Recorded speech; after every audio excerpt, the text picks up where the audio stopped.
the funnest thing for me was watching the final product, and because we record at different times. Yeah, ironically, Jerry and I get to play out one of the most classic love stories of all time, and we didn't get to work together one day.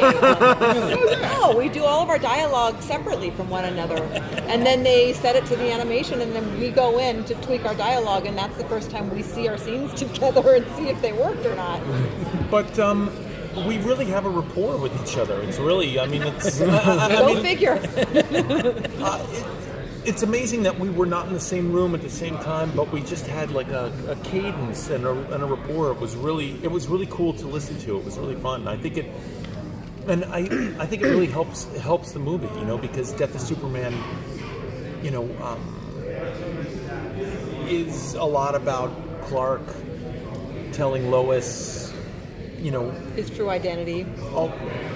A lot about him, and you know, that's what's so great about these DC animated films, is that while the action is great, and you're going to get a great fight with Doomsday, and the whole Justice League is going to come and try and get in on it, it's the drama that's really good as well. They do a great job. We're really proud to be a part of the DC animated universe right now.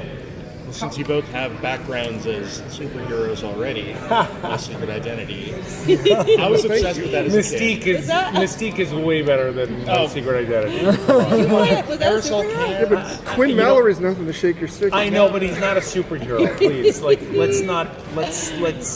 Then why does he need a secret identity? Yeah. Is that what that was about? That's very nice of you. I never really thought of Andrew Clements, the character I played in My Secret Identity, as a superhero. That's fine, but let us not insult Mystique and the lore that comes with that by comparing those two, please. By the way, right after this, Rebecca we're painting our body blue. We're going to walk the floor, and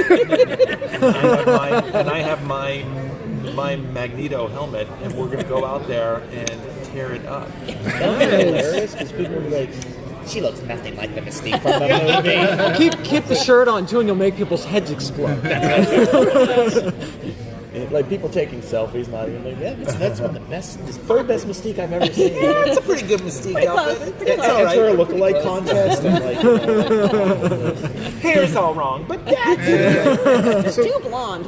So did you lobby to bring her on to play Lois at all, or is that an idea they had? No, I think that was an idea they had. Yeah. I mean, I couldn't believe it. It's such an iconic role, and we're children of the '80s, so my reference is Christopher Reeve and Margot Kidder, and getting in there and playing out this love story between Lois and Clark, and saying dialogue that was familiar, dialogue that I remember from when I was a kid. It got emotional for me. It was really overwhelming. I got teary-eyed. I'm much younger. My reference is Dean Cain and Tim. Now we're talking. Jerry and Rebecca, if there was an iPhone app that could save civilization, what would the app do? Whoa. iPhone app that could save civilization. You guys, the question's really not that funny. Well, we are in... I mean, I write for a tech site, so I apologize. No, don't worry about it. It's funny. Like... Keeping it Death of Superman themed, any sort of guidance in helping to take Doomsday down would be somewhat helpful in an app, like an anti-Doomsday app. And when I say Doomsday, that's the evil character in Death of Superman. Maybe Jimmy's signal watch to call Superman. You could call him an Uber. Just get him out of there. I will say this, now that Rebecca and I are a part of this DC universe, we are part of the Justice League alerts, and they alert us when something's going on, and they need us around the world. There you go. I'm going to take it away from the DC universe and go back to my Mystique roots and say it would be some sort of metamorph app. Nice. Which is my favorite superhero.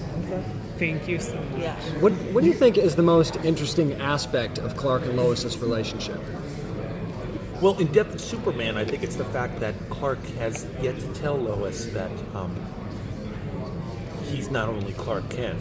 So that's pretty interesting when you're withholding a secret like that. I think the weight of that knowledge for Lois Lane really becomes apparent when she witnesses the huge battle between Superman and Doomsday. I think it really, I mean, obviously it's a lot to take on when your boyfriend tells you that he's not exactly who he said he was. But yeah, I think watching this massive battle go down, it makes it that much more emotional. To do research for this, I did go out to dinner with Rebecca. And I told her I was You told her Superman. your secret identity from that.